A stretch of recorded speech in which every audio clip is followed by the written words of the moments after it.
What in the name of Kamov is this? Well, this is a KA-27 Russian-made anti-submarine warfare helicopter or naval helicopter. It comes in a few variants, some for search and rescue, the majority for anti-submarine warfare.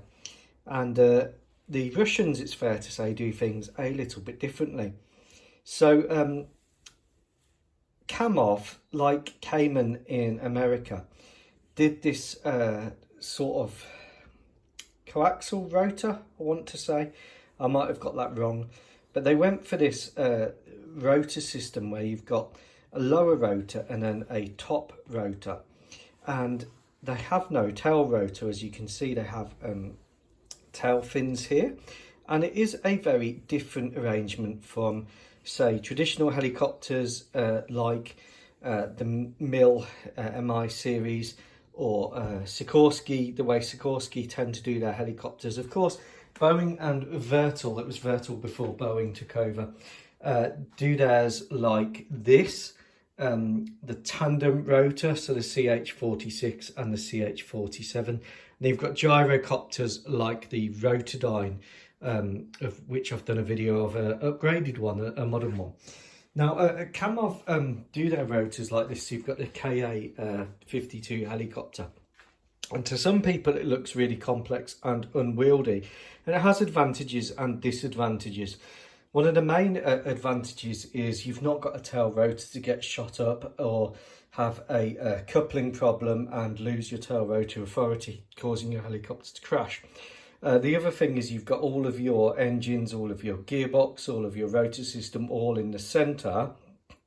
So you've got good stability anyway, and you've also got good protection, so you've only got one area to protect. So it's got positives and negatives. Now, the KA-27 is a derivative of and a development from, not a derivative, of the KA-25, of which I've got this lovely little airfix kit to build.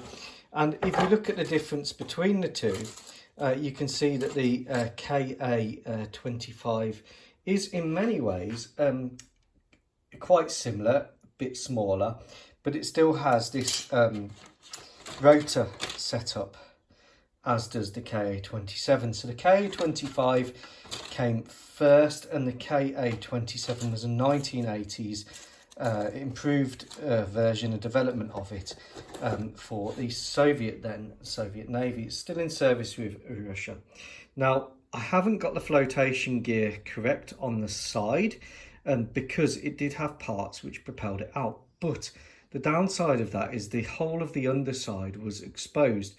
It doesn't have any backing plates, so I did it that way. I added some crew figures there in immersion suits, and there you can see the radar underneath. Now, the weapons bay is actually tucked in underneath, so it's very clean helicopter. The weapons sort of sit underneath the crew compartment.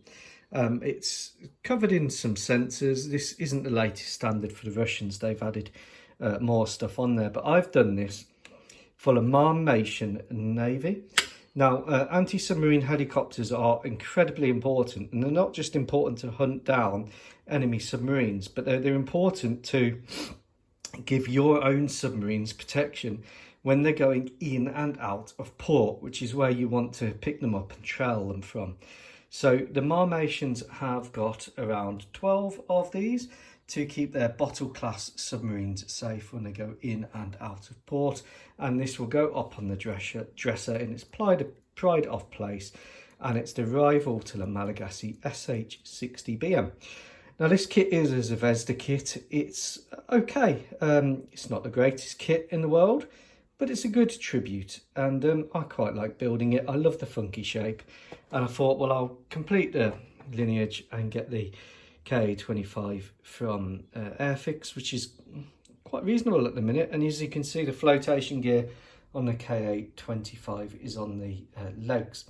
Now, these have 4 landing wheels, landing gear for stability landing on ships, and I really like it. I think it looks really nice. Hopefully you do too. Take care. Goodbye.